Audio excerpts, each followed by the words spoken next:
Hey everyone, I'm so happy to be here with you today, sharing some ideas, some thoughts, some insights about what is happening with me, with my clients, my friends, my community, and I hope that can help you to gain insight and perspective as well.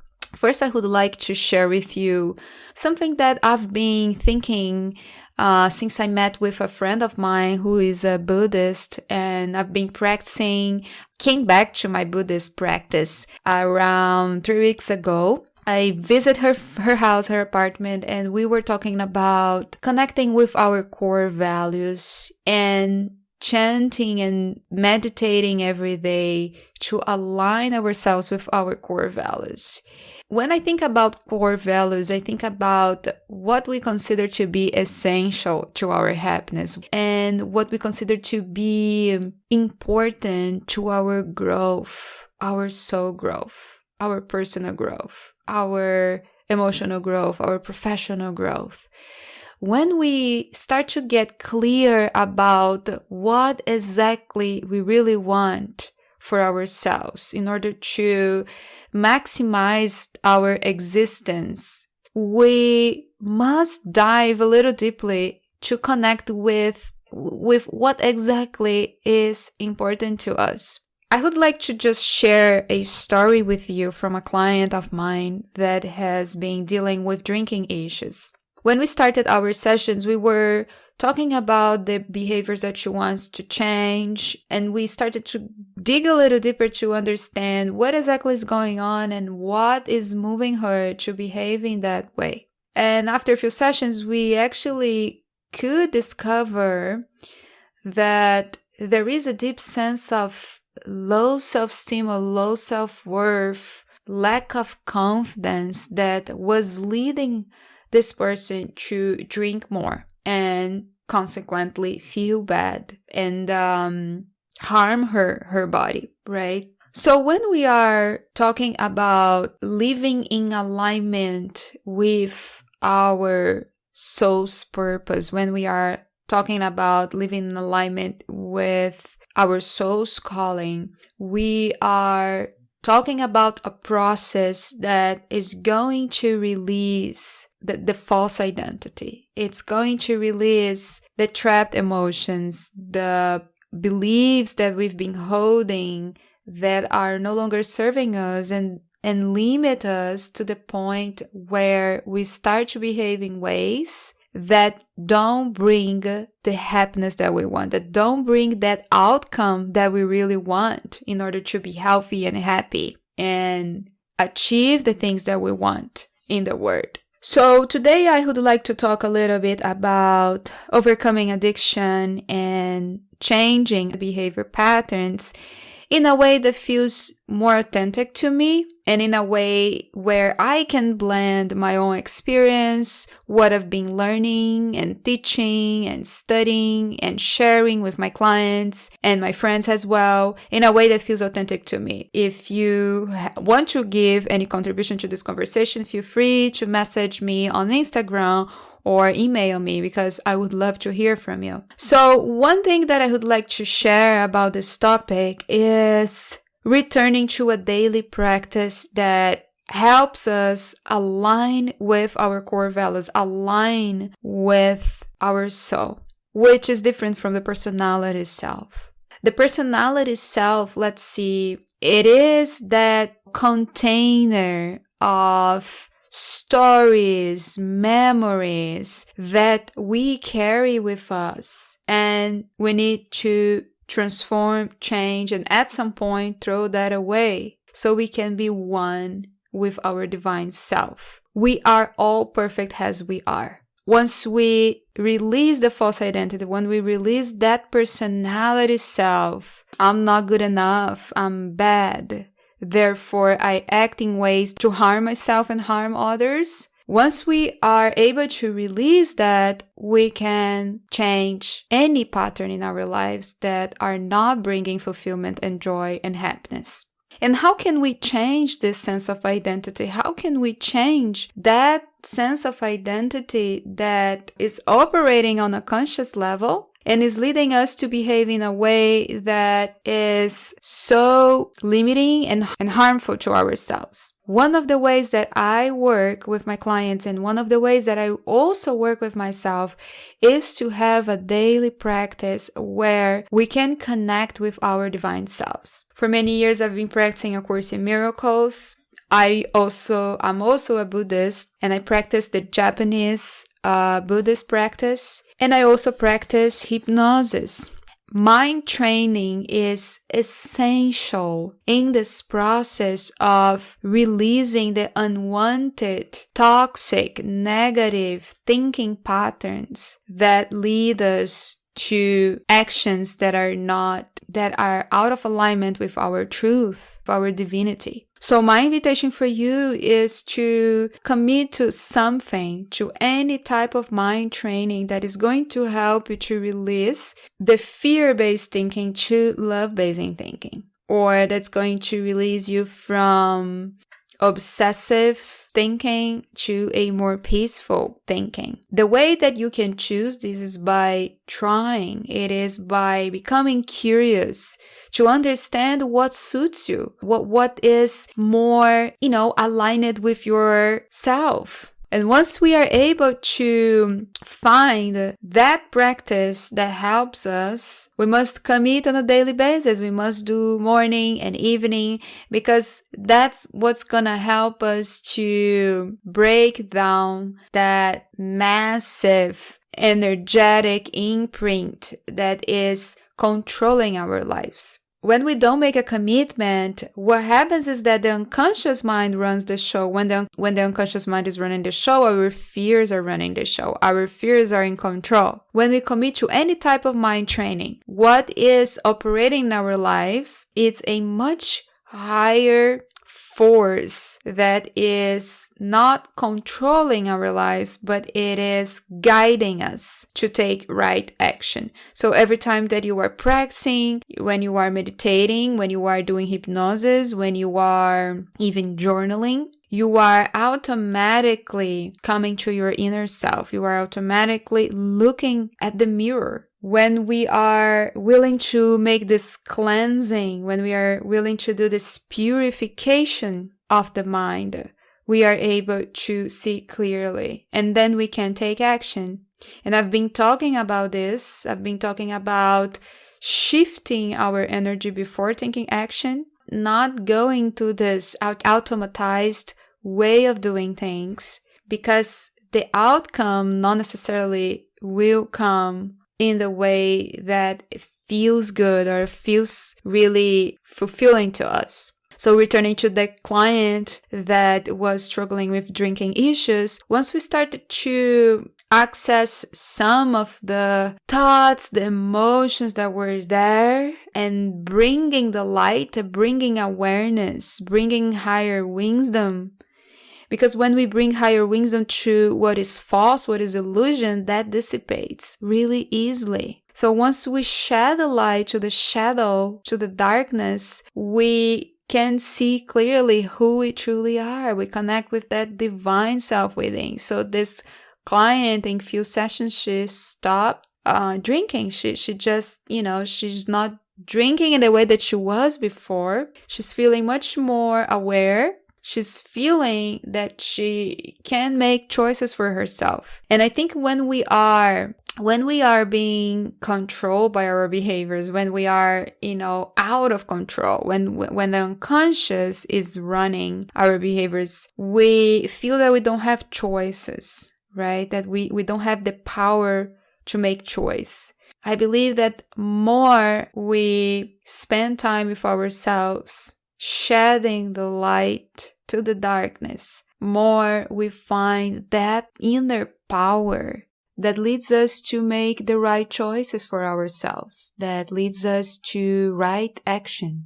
When we are, trying to overcome any type of unwanted behavior, such as, for example, there was a time that I would consume a lot of caffeine. I would drink 3 cups a day. I had serious health problems. At that time, I had anxiety, I had bladder problems, I had a lot of issues that weren't being benefited by my consume of caffeine. It took me a long time to be able to release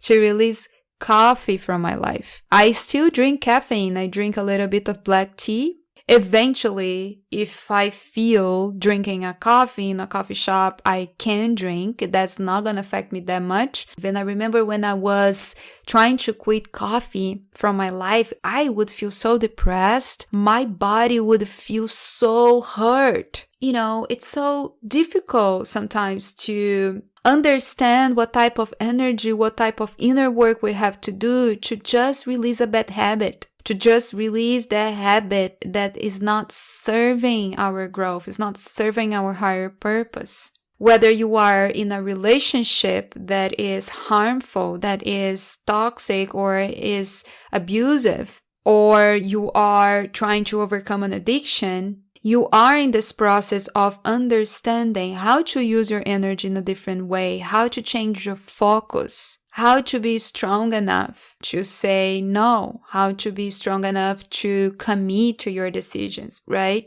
And in this process of committing to your decisions and becoming even more clear about what exactly is important for you, what exactly you need, it is really essential that we connect with that part of us that can never be broken. That part of us that is just perfect. That part of us that has infinite potential. That part of us that is blessed. And sometimes when we are in this process of gaining our power back, we need tools or techniques or people or prayers or meditation that will help us to connect with that part of us. And I've been talking to a friend of mine recently about change. Can we change after 30? Can we change after 40? Can we change after 50? Can we change our life condition? Yes, we can change. We can change anything if we are really committed. However, what I've been seeing is that some people can fall into the trap of resisting change, resisting transformation on a deeper level. Sometimes we want just a quick fix. We want, skip the steps. The beauty of this process is to trust that each step is important. Each step will lead us to where we want to go. In this process of releasing what is not serving us, releasing what's toxic, abusive, negative, harmful to us, we are returning to that awareness that we have the right to be happy. We are all entitled to miracles.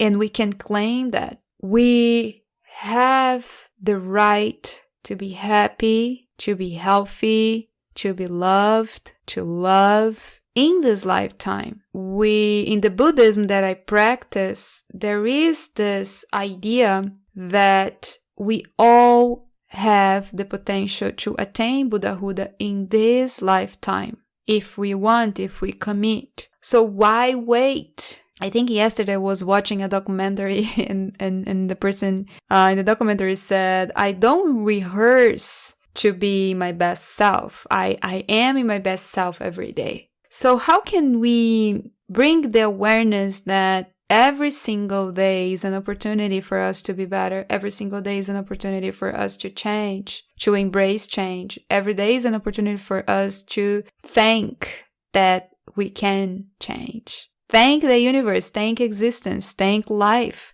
that change is a gift in our lives. Change is a gift.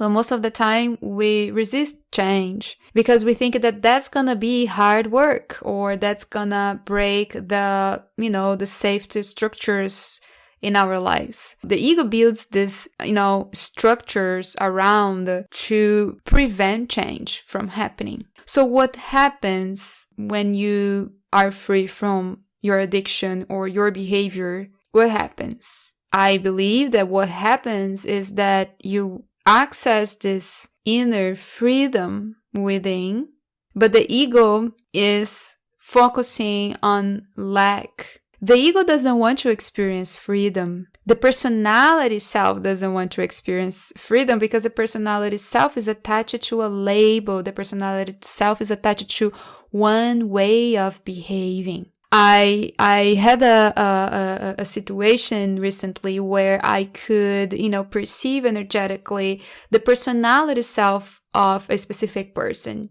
And I could see exactly how that person was behaving in his life and how he was attached to that personality self, that way of being. Most of the time, the ways in which we release this identity, I'm a loser, I can't get it, I'm not good enough, I'm bad, I'm sick, I'm poor, I'm a victim, I am hurt. The way that we release the false personality, the false identity, it is through this willingness to return to the divine. It is this willingness to surrender to the divine within. And this willingness to surrender to the divine within comes when the pain is so strong, the pain is so deep that there's no other way. But what happens is that sometimes we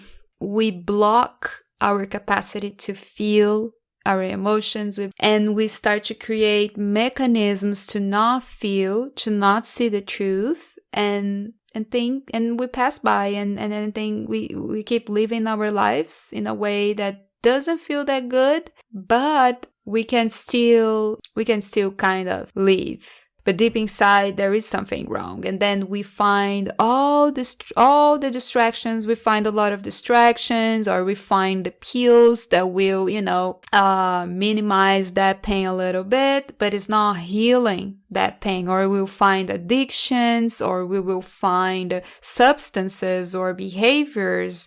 We will find this in sex or drinking or all types of things that will give this instant gratification, that will give this pleasure, so we can, keep hiding that pain, keep hiding that sense of unfulfillment. So I think it's so beautiful when we can see that we are operating and finding distractions, looking for distractions, and being attached to things, to external things, so we can feel better. When we are really finding pleasure and happiness outside us, we can't access this divine nature within. We can, because the divine nature is free of this. Divine nature is not identified with the things of the world, is not identified with these material things.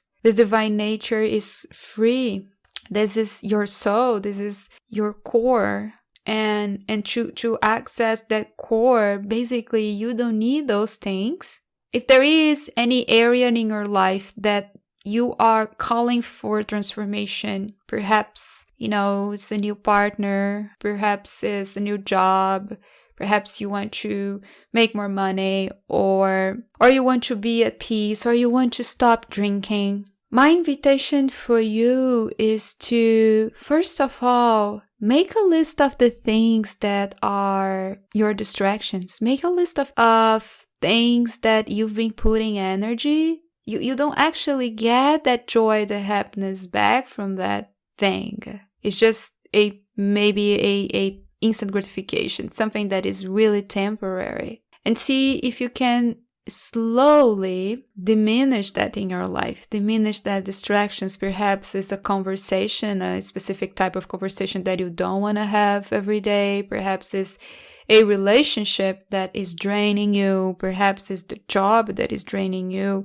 And start to see if you can eliminate all these distractions, the noise around you, so you can, start grounding yourself to find this silence within you, and then opening space for a practice, opening space for a modality or a teaching that brings higher values, that helps you to live with integrity. Recently, I was talking to a client about living integrity, releasing what's false, and becoming even more aware of the things that we are lying to ourselves. And then telling lies to ourselves means that, we are going to tell lies to others. We all have shadow. We all have things to work on. We all have stuff to clear. And sometimes the people that consider themselves to be more spiritual, or they are on the path, they are doing ceremonies and prayers and meditation and going to the retreats and doing the teacher trainings. They kind of feel this pressure or this heaviness to not have this stuff anymore. And they start going to another route, that is to judge others that are not doing. Judge others that are maybe, they are in their own other routes, judging others as being less spiritual, less mature.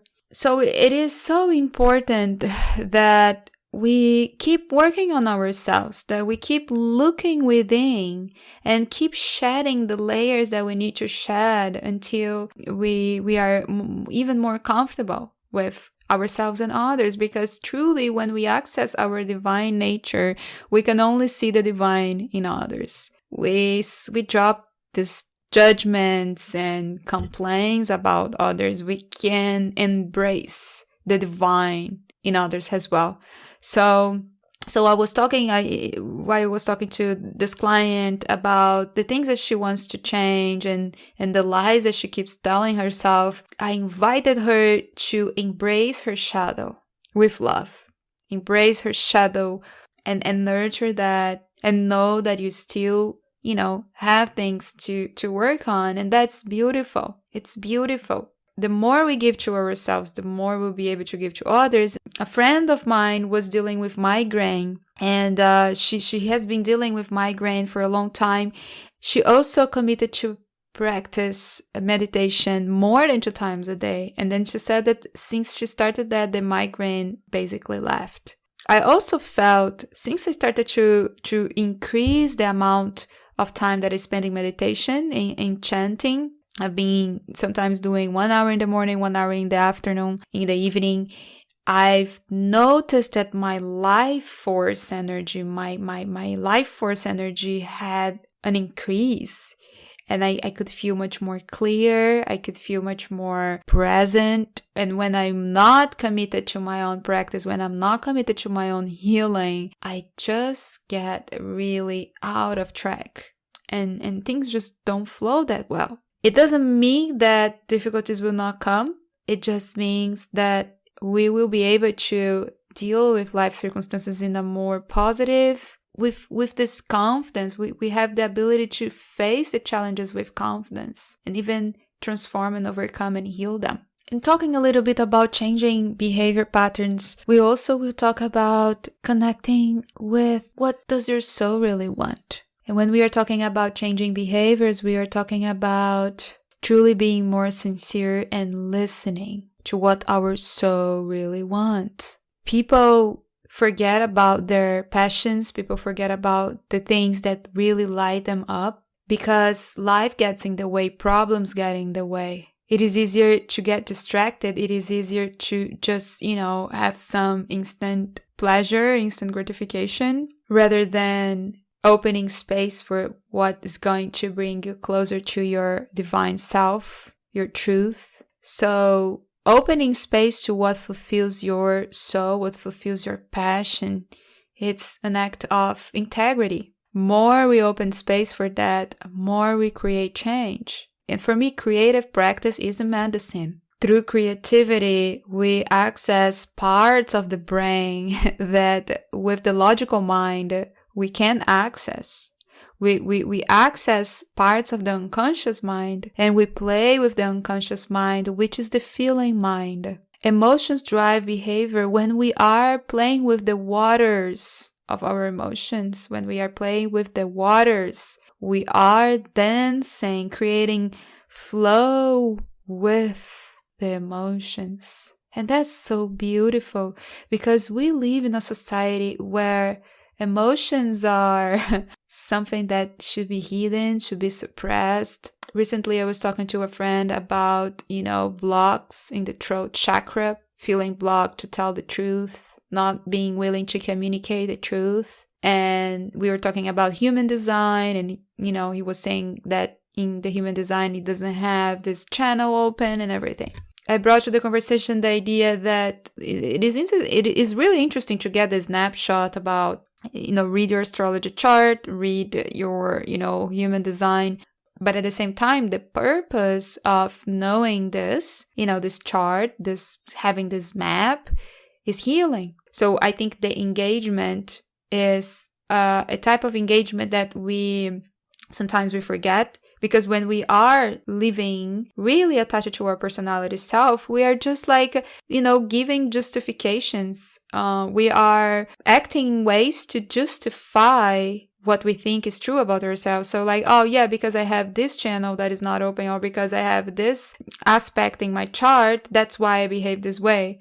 What we are bringing to the conversation is, but is this bringing the outcome that you want? Is this bringing you true joy, happiness, healthy relationships? Then if this is not bringing, let's bring healing. So what I was talking about, the throat chakra, being able to communicate, I think is being able to allow the divine to speak through us, to flow through us. And then what I believe that helps us to, allow the divine to speak through us is also through creativity. Through creative practice, we are releasing that rational, logical mind that is constantly labeling, is constantly judging and analyzing, and we are going to the realm of spirit. We are going to the realm of possibilities. That's the realm of spirit. That's the realm of divine. And we want our creative practice to be, free from these conditionings, free from this cords, and move us to the realm of feelings, colors. And then when we allow ourselves to engage in creative practices, we become so much more free. It's so common when we are really far away from creativity in our lives in terms of painting or music, creating poetry, writing. When we're really far away from this reality, when we come back, we all had moments in our lives where we were really connected to our creative aspect, our creative self. When we were young, when we were kids, we were much more connected. And perhaps as an adult, you disconnected from that. When we come back to our creativity, when we give ourselves permission to allow our creative self to flourish again, the monkey mind will come back. The inner critic will come back saying, "You're bad. Oh my gosh, it's so horrible. You draw like a kid, blah, blah, blah." Right? And then we block ourselves again. And then life becomes dull again. And then we become stressed again and depressed again. And what we want, we want to just keep going. We want to get into this flow of being more free, more playful, and bringing colors and bringing music and bringing rhythm and bringing poetry and bringing fluidity to our lives. And express ourselves in a way that is more beautiful, that is more divine. What do you want to create? How do you want to express yourself? Are you allowing yourself to dance with your creativity? Are you allowing yourself to be childish? Are you allowing yourself to be playful? Are you listening to your soul? Are you focusing too much on what you didn't do right? Are you focusing too much on what you don't have? Are you focusing too much on what is wrong with you? Or are you focusing on growth, change, possibility? Thank you everyone for being here. I've been receiving some messages about some of the episodes that have been resonating with people. I got an email from a client saying that He is going to nature and doing some photography there, taking some photos from nature, because he was listening to one of my episodes where I talk about connecting to Mother Nature, feeling inspired by nature. And he sent me the photos. It was so beautiful. I was so happy for him. So happy to see when people shift from their fear-based thinking to their inspired-based thinking. I feel happy to see when I say something and that becomes a seed that grows. What do you want to see flourishing in your life in the next 3-6 months? And take some notes about that. And if you need any assistance, I offer hypnotherapy sessions online and in person in Ithaca, New York. You can contact me through my website, lucamy.com. And if you want to connect with me on Instagram, please follow me on lu.camy. Please share this episode if you like it with your friends. Leave your review if you can. And have a blessed day.